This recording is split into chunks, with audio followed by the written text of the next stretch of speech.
پاکستان کی ریاست کے حوالے سے طنزیہ طور پر یا سرکاسٹکلی یہ بات کہی جاتی ہے کہ دنیا بھر میں ملکوں کے پاس ایک فوج ہوتی ہے، جبکہ پاکستان میں فوج کے پاس ایک ملک ہے۔ ہم میں سے وہ لوگ جنہوں نے پچھلے 25-30 سالوں میں آنکھ کھولی ہے اور پوسٹ ضیاء الحق ایرا یا خاص طور پر 9/11 کے بعد کے حالات اور واقعات دیکھے ہیں، تو وہ یہ جانتے ہوں گے کہ سول ملٹری ریلیشن شپ اور پاکستان میں فوج کا پولیٹیکل معاملات میں مداخلت، ڈیپ سٹیٹ اور سیکیورٹی ایجنسیز کا کردار، یہ تمام چیزیں ہمارے پولیٹیکل ڈسکورس کا حصہ رہی ہیں۔ اور بارہا دفعہ یہ سوال پوچھا جاتا رہا ہے کہ جمہوریت پاکستان میں کیوں اپنے صحیح معنوں میں پنپ نہ سکی اور کیوں ہمارے بجٹ کا ایک بہت بڑا حصہ جو ہے وہ ڈیفنس کی طرف چلا جاتا ہے۔ تو بہت سے لوگوں نے اس سوال کا اپنے اپنے طور پر جواب دینے کی کوشش کی، لیکن بہت کم لوگ ایسے ہیں جنہوں نے گہرائی میں اتر کر اس کی ایک روٹ کاز انالیسز پیش کیا ہو کہ کیوں پاکستان ایک سیکیورٹی سٹیٹ کے حوالے سے ایوالو ہوا اور کیوں پاکستان میں یہ حالات بنے۔ تو اسی سوال کی تلاش مجھے اس کتاب تک لے کر آئی جس کا آج میں ریویو پیش کر رہا ہوں، اور کتاب کا نام ہے Pakistan the garrison state, origins, evolution, consequences 1947 to 2011۔ یہ کتاب جو ہے یہ لکھی ہے ڈاکٹر اشتیاق احمد نے، اور یہ سن 2012 میں منظر عام پہ آئی۔ ڈاکٹر صاحب نے اپنی اس کتاب میں جو بیسک پریمس دیا ہے، جو مین تھیسز ہے ان کا، وہ یہ ہے کہ 1947 میں پاکستان کے بنتے ہوئے جو فوج تھی وہ بہت انٹرین تھی، اس کے پاس ریسورسز کی بہت کمی تھی، اور خاص طور پر پاکستان کو جغرافیے کے حوالے سے بہت زیادہ چیلنجز درپیش تھے۔ تو پھر ایسا کیا ہوا کہ پاکستان کی فوج وقت کے ساتھ ساتھ اتنی مضبوط ہوتی چلی گئی کہ بہت سے لوگ آج اسے اسٹیٹ ود ان اسٹیٹ کا درجہ دیتے ہیں، اور کس طرح سے پچھلی 7 دہائیوں میں پاکستان ایک سیکیورٹی سٹیٹ کے حوالے سے ایوالو ہوا۔ ان کی جو فائنڈنگز ہیں، یا ڈاکٹر صاحب جن لوگوں کو، جن اداروں کو اس پوری چیز کا ذمہ دار قرار دیتے ہیں، ایک تو اس میں وہ فوج خود ہے، لیکن ساتھ ساتھ وہ سیاستدانوں کو، یعنی کہ پولیٹیکل لیڈرشپ کی جو کمی رہی، اس کے ساتھ جو بیوروکریسی ہے اور ہمارے ہاں جو فیوڈل سسٹم ہے، اس کے اوپر بھی وہ اس بات کی ذمہ داری ڈالتے ہیں۔ لیکن خاص طور پر اس کتاب میں انہوں نے جو سیکیورٹی سٹیٹ کی جو کلونیل اور امپیریل بیک گراؤنڈ ہے، جو برطانوی راج کی سازشیں تھیں پاکستان کے حوالے سے یا اس کو گیرزن سٹیٹ بنانے کے حوالے سے، ان کا انہوں نے بڑی تفصیل سے اس کتاب میں ذکر کیا ہے۔ اس کتاب کو پڑھتے ہوئے منیر نیازی کی وہ پنجابی کی نظم کے کچھ اشعار بارہا ذہن میں گونجتے رہے کہ کچھ اونج وی روا آنکھیاں سن، کچھ گل وچ غماں دا توق بھی سی، کچھ شہر دے لوگ بھی ظالم سن، کچھ سانو بھی مرن دا شوق سی۔ تو کہنے کا مقصد یہ کہ گیرزن سٹیٹ کے یا سیکیورٹی سٹیٹ کے بیج جو تھے وہ برطانوی حکومت نے یا کلونیل فورسز نے بوئے تھے، لیکن اس کو پھر طول بخشنے میں اور اس کو آگے لے کر چلنے میں ہم لوگوں نے پوری طرح سے اپنا کردار ادا کیا۔ اس کتاب پر آنے سے پہلے میں تھوڑی سی بات کرنا چاہوں گا ڈاکٹر اشتیاق احمد کی۔ ڈاکٹر صاحب نے اپنا پی ایچ ڈی مکمل کیا پولیٹیکل سائنس میں from stock home university back in 1986، اور پھر 20 سال تک وہ وہاں پہ پڑھاتے رہے۔ ان کی 3 مشہور و معروف کتابیں ہیں، دا پنجاب بلڈیسٹ پارٹیشن، دا گیرزن اسٹیٹ، اور ریسنٹلی ان کی کتاب آئی ہے جناح کے حوالے سے، قائد اعظم کے حوالے سے، جس کا ٹائٹل ہے Jinnah, his successes, failures and role in history. اس کے علاوہ ڈیلی ٹائمز کے لیے وہ ایک بہت عرصے تک آرٹیکلز وغیرہ لکھتے رہے۔ تو ڈاکٹر صاحب کی جو عمر ہے وہ پاکستان سے وہ تقریباً کوئی 4-5-6 مہینے وہ بڑے ہیں۔ تو اس حوالے سے یعنی کہ پولیٹیکل سائنس اور partition history, political Islam, minority rights, human rights, اس حوالے سے ان کا ایک بہت وسیع تجربہ ہے، جس کو وہ اپنی کتابوں کے ذریعے سے، اپنے ایکڈیمک آرٹیکلز اور اخباری کالموں کے ذریعے سے اپنی رائے کا وہ اظہار کرتے رہتے ہیں۔ اس کتاب کے اگر سٹرکچر کی اور خاص طور پر اس کی ٹائم لائن کی بات کی جائے تو اس کتاب کا آغاز کم و بیش 1937 سے ہوتا ہے۔ 1937 وہ سال ہے جب بر صغیر میں الیکشنز ہوئے، جس میں مسلم لیگ کو ایک بہت بھاری شکست کا سامنا کرنا پڑا اور کانگریس کو ایک بڑی واضح میجورٹی ملی۔ تو یہ وہاں سے چلتی چلتی کتاب جو ہے یہ 2011 میں آ کر ختم ہوتی ہے، جب اسامہ بن لادن کو مبینہ طور پر پاکستان میں اساسینیٹ کیا گیا۔ اس دوران پاکستان میں جتنے بھی بڑے اور اہم پولیٹیکل ایونٹس اور سیکیورٹی کے حوالے سے جتنے بھی ایونٹس ہوئے ہیں ان کا انہوں نے بڑی تفصیل سے اس کتاب میں احاطہ کیا ہے۔ اس کتاب کے کل 18 چیپٹرز ہیں. اس کے جو پہلے 3 چیپٹرز ہیں اس میں انہوں نے وہ ایک ہسٹوریکل پرسپیکٹیو اور ایک کلونیل بیک گراؤنڈ کا پرسپیکٹیو پیش کیا ہے, اور اس کے بعد ہر دور حکومت پہ یا ہر اہم پولیٹیکل ایونٹ, سیکیورٹی ایونٹ کے اوپر ایک چیپٹر ہے, جس میں کولڈ وار ہے, 65 کی وار ہے, 71 کا ڈیبیکل ہے, اس کے بعد ضیاء الحق کی رجیم ہے, افغان وار, اور پھر 9/11, اور یہ سلسلہ جو ہے یہ جس طرح میں نے کہا کہ چلتے چلتے 2011 میں آ کر ختم ہوتا ہے. میرے اس کتاب میں جو پسندیدہ چیپٹرز ہیں وہ پہلے 3-4 چیپٹرز ہیں جہاں پر انہوں نے وہ ایک ہسٹوریکل پرسپیکٹیو دیا ہے, اور پھر آخر کے 1-2 چیپٹرز ہیں کیونکہ یہ وہ جگہیں ہیں جہاں پہ انہوں نے اس کیوں کا جواب دینے کی کوشش کی ہے کہ کیوں پاکستان کو ایک گیرزن اسٹیٹ بنایا گیا, اور کیوں پاکستان ایک نیشنل سیکیورٹی اسٹیٹ کے حوالے سے پچھلی 7 دہائیوں میں ایوالو ہوتا رہا. کتاب کے شروع میں وہ اس کا ایک تھیوریٹیکل فریم ورک بیان کرتے ہیں جہاں پہ انہوں نے security state versus garrison state کا فرق انہوں نے سمجھایا ہے. بنیادی طور پر یہ دونوں جو اصطلاحیں ہیں یہ کسی نہ کسی حد تک ملتی جلتی ہیں. گیرزن اسٹیٹ کا جو کانسیپٹ تھا وہ ایک امریکن پولیٹیکل سائنٹسٹ تھے ہیرلڈ لاسویل, جو کہ انہوں نے لیٹ 30s کے اندر دیا, اور اس کے بعد ورلڈ وار 2 کے دوران یہ تھوڑا مزید ڈیولپ ہوتا رہا, ایوالو ہوتا رہا. تو گیرزن اسٹیٹ بنیادی طور پر ایک ایسی اسٹیٹ ہے جہاں پہ ملٹری اور جو ملٹری اسٹیبلشمنٹ ہے وہ ہمیں ملک کے اور معاشرے کے جو باقی جو ادارے ہیں اور اس کی جو صنفیں ہیں وہ اس پہ ہمیں حاوی نظر آتی ہے, اور بجٹ کا اور ریسورسز کا ایک بہت بڑا حصہ جو ہے وہ ان کی جانب چلا جاتا ہے. تو یہاں پہ میں ان فیکٹرز کا, ان محرکات کا, عناصر کا ذکر کرنا چاہوں گا جن کی وجہ سے پاکستان اس نہج تک پہنچا. تقریباً کوئی 5-6 فیکٹرز ہیں جو میں آپ کے سامنے رکھنا چاہوں گا. تو پہلا جو ہے وہ ہے اس کی ایک کلونیل بیک گراؤنڈ, ایک ہسٹوریکل بیک گراؤنڈ جو وہ کتاب کے شروع میں بیان کرتے ہیں. تو یہ سلسلہ جو ہے یہ تقریباً ورلڈ وار 2 سے شروع ہوتا ہے, اور کہا جا سکتا ہے کہ پاکستان کے بننے میں ایک جو بہت بڑا فیکٹر تھا وہ ورلڈ وار 2 خود تھی, کیونکہ اس جنگ کے بعد برطانیہ اور فرانس کے لیے یہ ممکن نہیں تھا کہ اپنی اوورسیز کالونیز کو وہ مینٹین کر سکیں, کیونکہ اکنامکلی اور سوشلی بہت ویک ہو گئے تھے. امریکنز کی طرف سے خاص طور پر برٹش کے اوپر بہت پریشر تھا کہ اپنی جو انڈین کالونی ہے اس کو خالی کیا جائے اور وہاں کے لوگوں کو اقتدار سونپا جائے. تو اپ انٹل 1946 جو برطانوی ملٹری اسٹیبلشمنٹ ہے اس کا یہ خیال تھا کہ ایک یونائٹڈ انڈیا ہمیں سوٹ کرتا ہے, کیونکہ اس کی جو فوج ہے وہ ہمارے کنٹرول میں رہے گی, اور ہم جب چاہیں اس کی فوج کو اپنے مقاصد کے لیے استعمال کر سکتے ہیں. لیکن اس کے بالکل چند مہینوں کے بعد 1947 کے آغاز میں ہمیں اس سوچ میں ایک واضح تبدیلی نظر آتی ہے, جہاں پہ ان کے جو بڑے بڑے ملٹری اسٹیبلشمنٹ کے لوگ تھے, جو کیریکٹرز تھے, جس میں مونٹگومری تھے یا فرینکس ٹکر جیسے لوگ تھے, تو ان کا یہ خیال تھا, اور انہوں نے برطانوی حکومت کو یہ ایڈوائز کیا کہ ہمیں ایک یونائٹڈ انڈیا نہیں بلکہ انڈیا کے نارتھ ویسٹ میں ایک ریاست بننی چاہیے جو کہ آگے چل کر ہمارے مقاصد کو اور ہمارے جو ریجن کے اندر جو انٹرسٹ ہیں اس کو وہ پروٹیکٹ کر سکے. تو اس کی وجہ یہ تھی کہ برطانیہ یہ سمجھتا تھا کہ اگر ہم ایک یہاں پہ یونائٹڈ انڈیا چھوڑ کر چلے گئے تو سونر اور لیٹر یونائٹڈ انڈیا جو ہے اس کا رجحان سوویت یونین کی طرف ہو جائے گا, اور جو کمیونسٹ آئیڈیالوجی ہے وہ ساؤتھ ایشیا کے اندر اپنے قدم جما لے گی. تو اس لیے وہ چاہتے تھے کہ انڈیا کے نارتھ ویسٹ میں ایک بفر اسٹیٹ بنائی جائے جو کہ ایک آئیڈیالوجیکل اسٹیٹ ہو, تاکہ کل کو ہم اسے استعمال کر سکیں سوویت یونین کے خلاف اور کمیونزم کے خلاف. اور میرا خیال ہے کہ یہاں پہ اگر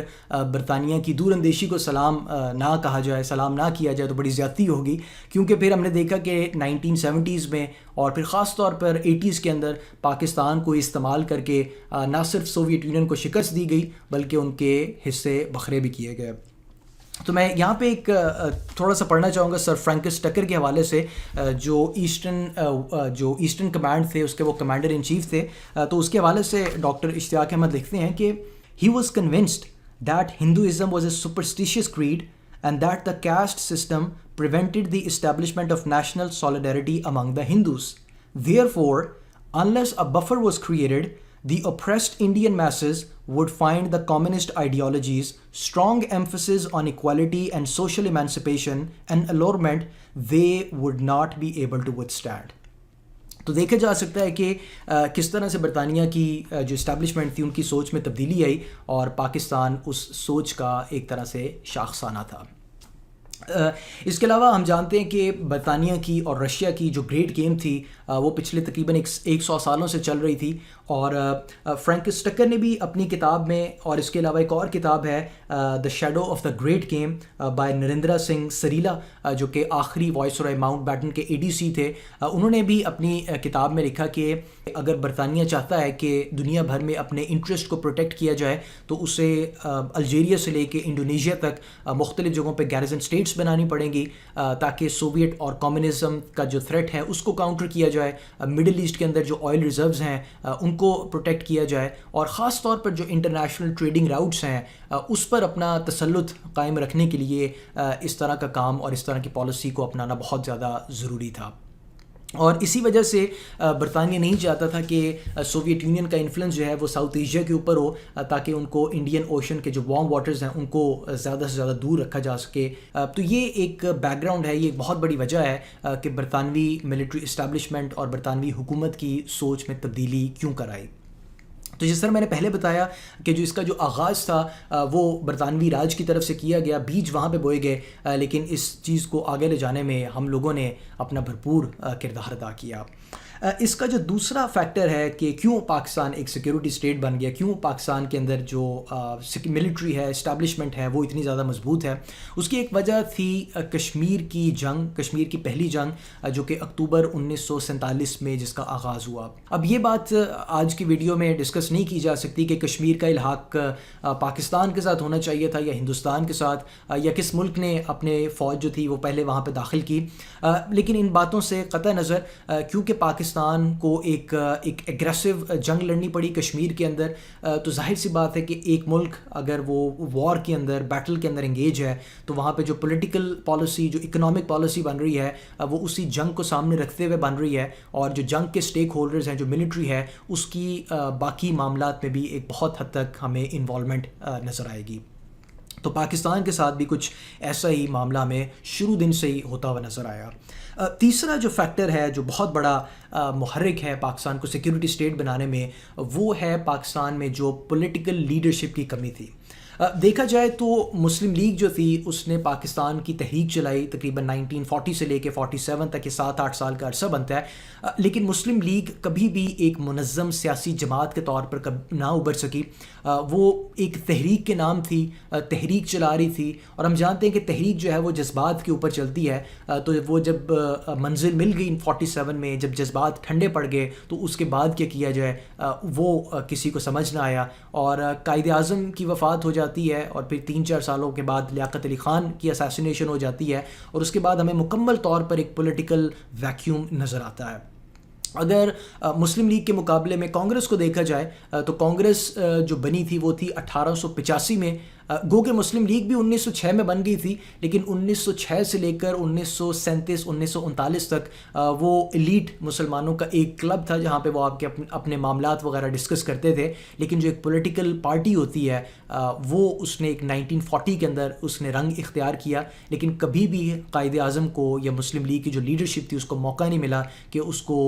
مزید منظم کیا جا سکے اور اس کو ایڈمنسٹریٹو بنیادوں کے اوپر کھڑا کیا جا سکے۔ اس کے ساتھ ساتھ اگر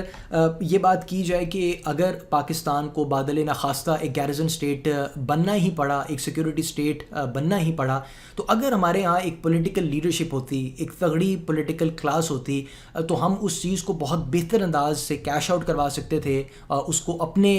حوالے سے اور اپنے حق میں اس کو استعمال کر سکتے تھے۔ لیکن مانا کہ اس وقت ہم تھوڑے سے معصوم تھے یا ہمیں اس طرح سے چیزوں کا اندازہ نہیں تھا، لیکن اب اگر 9/11 کے بعد دیکھیں تو ڈاکٹر صاحب نے لکھا ہے کہ امریکنس کی طرف سے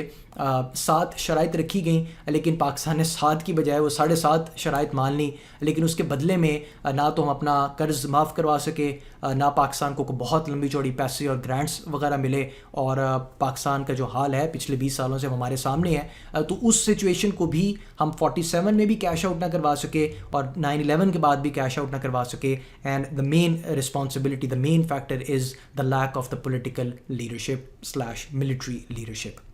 اس کے مقابلے میں just on a side note اگر حسنی مبارک کو دیکھا جائے کہ انہوں نے ایجپٹ کے اوپر، مصر کے اوپر 30 سال تک حکومت کی، انہوں نے امریکنس کو پوری طرح سے انگیج رکھا، انہوں نے امریکن سے قرضے بھی معاف کروائے اور وہاں سے بہت ان کو ایڈ بھی ملتی رہی، اور حال یہ ہوتا تھا کہ اگر کسی امریکن اخبار میں ان کے خلاف کوئی تنقید کی جاتی ہے، کوئی باتیں لکھی جاتی ہیں، تو وہ امریکن ایمبیسڈر کو وہاں سے ملک بدر کروا دیتے تھے. سو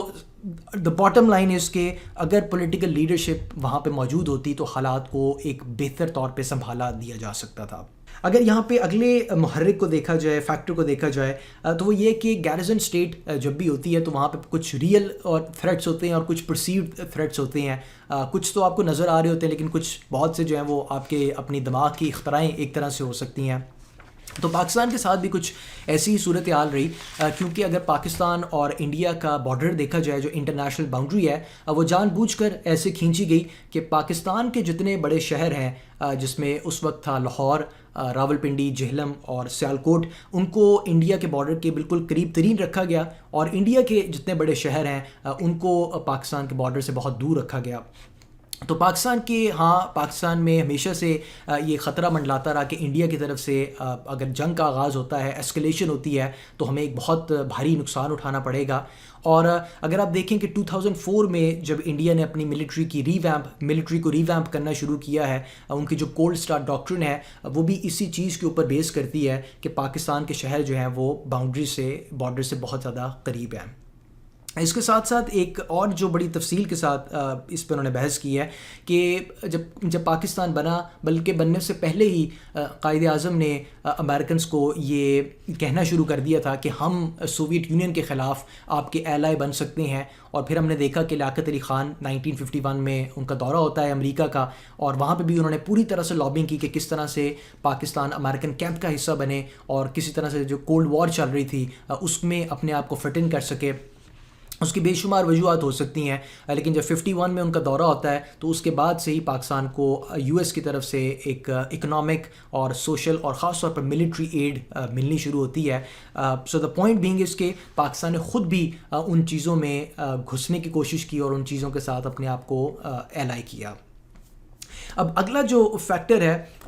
وہ خیر انہوں نے کتاب میں ڈائریکٹلی نہیں بتایا، لیکن بٹوین دا لائنز آپ یہ چیزیں جان سکتے ہیں، پڑھ سکتے ہیں.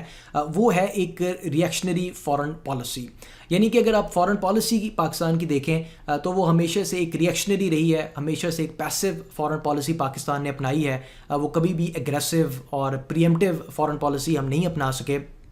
اب اس کا نقصان یہ ہوتا ہے کہ جو کچھ دنیا میں ہو رہا ہے اور جو کچھ خطے میں ہو رہا ہے، ہم اس کے مطابق اپنے فیصلے کر رہے ہیں. یعنی کہ ہم پہلے سوچتے ہیں کہ اونٹ کس کروٹ بیٹھے گا، اس کے بعد ہم اپنا فیصلہ لیتے ہیں. اگر دیکھا جائے کہ تو کولڈ وار تھی، اس کا ہم حصہ بنے. پھر جب یو ایس کی طرف سے سینکشنز لگتی ہیں تو ہمارا رخ جو تھا وہ چائنا کی طرف ہو گیا 65 کے بعد. پھر ہم نے دیکھا کہ 79 میں جب ایرانین ریولوشن آتا ہے تو پاکستان جو تھا وہ سعودی کیمپ کا حصہ بن گیا، اور 9/11 کے بعد سے پھر امریکہ کے ساتھ دوستی اور یارانہ جو تھا وہ بہت حد تک شروع ہو گیا. تو یہ ساری چیزیں جو تھیں یہ ظاہر کرتی ہیں کہ فارن پالیسی جو ہے وہ ہمیشہ سے ایک بہت ہی لوپ وارم رہی ہے، سوائے 2-3 انسیڈنٹس کے. میرا خیال ہے کہ اگر 1974 میں غالباً جو پہلی اسلامک کانفرنس ہوئی لاہور کے اندر، اس کے علاوہ جنرل ضیاء کے دور میں پاکستان کی فارن پالیسی بہت ایگریسو تھی، فارورڈ لکنگ تھی، اور ڈپلومیٹکلی پاکستان کی پوزیشن بہت مضبوط تھی. لیکن سوائے 1-2 جگہوں کے، 1-2 ادوار کے، پاکستان کی جو فارن پالیسی ہے وہ کبھی بھی اس طرح سے نہیں پنپ سکی. اب جو آخری پوائنٹ ہے، جو فیکٹر ہے پاکستان کو سیکیورٹی اسٹیٹ بنانے میں، وہ ہے آئیڈینٹی کرائسس کا. اور اپنی کتاب میں انہوں نے ایک جگہ لکھا ہے کہ lack of clarity on national identity drove us for search on Islamic identity. اس کے حوالے سے ہم جانتے ہیں کہ جو رائٹ ونگ پولیٹیکل پارٹیز یا جو رائٹ ونگ کے لوگ ہیں، ان کا ایک اتحاد رہا، الائنس رہا ملٹری اسٹیبلشمنٹ کے ساتھ، اور ان کے اس گٹھ جوڑ نے جتنی تقویت بخشی ہے ملٹری کو، اسٹیبلشمنٹ کو، کہ وہ اپنے حصار سے باہر نکل کر باقی اداروں میں اور باقی معاملات میں بھی اپنی دخل اندازی کرنا شروع کرے. تو یہ وہ سارے فیکٹرز ہیں جو ڈاکٹر اشتیاق احمد کی اس کتاب کے مطابق، جنہوں نے پاکستان کو ایک گیرزن اسٹیٹ اور اس کے بعد پاکستان کو ایک نیشنل سیکیورٹی اسٹیٹ کے طور پر ایوالو کیا. اور آج اس حقیقت کو جھٹلایا نہیں جا سکتا کہ ہم جہاں پہ کھڑے ہیں، اگر پاکستان ایک ملک کی حیثیت سے قائم ہے تو وہ فوج کی وجہ سے ہے، ملٹری اسٹیبلشمنٹ کی وجہ سے ہے، لیکن بہت سے لوگ فوج کو اس سارے میس کا ذمہ دار قرار دیتے ہیں، جبکہ ضرورت اس عمل کی ہے کہ باقی جگہوں کو اور باقی فیکٹرز کو بھی دیکھا جائے، جو کلونیل بیک گراؤنڈ ہے، جو ہسٹوریکل پرسپیکٹیو ہے، اور جو بیوروکریسی ہے، پولیٹیکل لیڈرشپ کی کمی ہے، جو فیوڈل سسٹم ہے، اس کو بھی مورد الزام ٹھہرایا جائے، کیونکہ فوج کی صرف بیشنگ کرنے سے اور فوج کو برا بھلا کہنے سے یہ حالات جو ہیں یہ کبھی بھی بہتر نہیں ہوں گے۔ اگر یہ سوال کیا جائے کہ اس کتاب کی آڈینس کون ہے یا یہ کتاب کسے پڑھنی چاہیے، تو میں کہوں گا کہ ایک تو کوئی بھی ایسا شخص جو کہ پاکستان کی تاریخ کے بارے میں جاننا چاہتا ہے، اور خاص طور پر ایک جو سیکیورٹی کے حوالے سے معاملات ہیں، یہ کیوں پاکستان ایک گیرزن اسٹیٹ بنا، ایک سیکیورٹی اسٹیٹ کے حوالے سے ایوالو ہوا، اس کو اگر جاننا چاہتا ہے تو یہ کتاب ایک بہت ہی شاندار کتاب ہے۔ اس کے ساتھ ساتھ ویسے میں کوشش کرتا ہوں کہ مشوروں سے احتراز کروں، لیکن پھر بھی جو جن زی ہے، یہ وہ جنریشن جو کہ 99 اور 2000 کے آس پاس جن کی پیدائش ہوئی ہے، یہ وہ جنریشن ہے جنہوں نے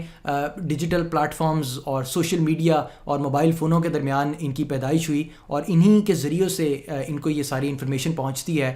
تو اس جنریشن کو، ان بچوں کو یہ کتاب ضرور پڑھنی چاہیے تاکہ یہ دیکھ سکیں کہ ان کی ملک کی تاریخ کیا تھی،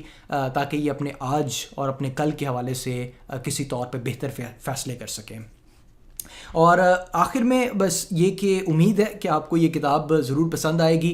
2-3 سوال ہیں جو کہ میں آپ کے لیے چھوڑے جا رہا ہوں، اور اگر آپ نیچے کامنٹ سیکشن میں اس کا جواب دے سکیں تو کچھ اچھی ایک انٹلیکچوئل اور سوبر گفتگو اس حوالے سے کی جا سکتی ہے۔ پہلے تو میں یہ پوچھنا چاہوں گا کہ ڈاکٹر اشتیاق احمد کا جو پورا تھیسس ہے گیرزن اسٹیٹ کے حوالے سے، سوویت یونین اور کمیونزم اور بفر اسٹیٹ اور یہ سارا، اس تھیسس سے آپ کس حد تک متفق ہیں؟ اور دوسرا یہ کہ اگر آپ کو یہ کتاب پڑھنے کا موقع ملے تو اس بات کا جواب دیجیے گا کہ جو ان کا تھیسس ہے، جو اصل مدعا ہے، وہ پہلے سے نکلا ہوا تھا، یعنی کہ نتیجہ پہلے سے اخذ کیا ہوا تھا اور اس کے ارد گرد ساری ریسرچ کی گئی، یا پہلے ریسرچ کی گئی اور پھر اس نتیجے پہ ڈاکٹر اشتیاق احمد پہنچے؟ میرے پاس اس سوال کا جواب ہے، لیکن میں چاہوں گا کہ پہلے میں آپ سے اس کے بارے میں کچھ جان سکوں۔ اور ریسنٹلی جنرل باجوہ کی طرف سے یہ اسٹیٹمنٹ دی گئی کہ پاکستان از نو مور اے سیکیورٹی اسٹیٹ، اور انہوں نے اکنامک انٹیگریشن کی اور اکنامک زونز کی بات کی۔ تو آپ کے نزدیک یہ اسٹیٹمنٹ جو ہے یہ کتنی ویلڈ ہے، again coming from the Pakistani military establishment? آپ کو لگتا ہے کہ پاکستان یہ انسیکیورٹی کے معاملات سے نکل کر اب اکنامکس کی طرف اور جو کنیکٹیوٹی ہے اس کی طرف جانے میں کامیاب ہو جائے گا، یا ابھی بھی ہمیں بہت انتظار کرنا پڑے گا دنیا میں اس ریس میں شامل ہونے کے لیے جس میں پوری دنیا چل رہی ہے؟ تو امید ہے کہ آپ کو ڈاکٹر اشتیاق احمد کی ایک کتاب Pakistan the garrison state, origins, evolution, consequences 1947-2011 آپ کو پسند آئے گی۔ اپنے فیڈ بیک سے ہمیں ضرور آگاہ کیجیے گا۔ اگلی کسی ویڈیو میں آپ سے ملاقات ہوگی۔ بہت شکریہ۔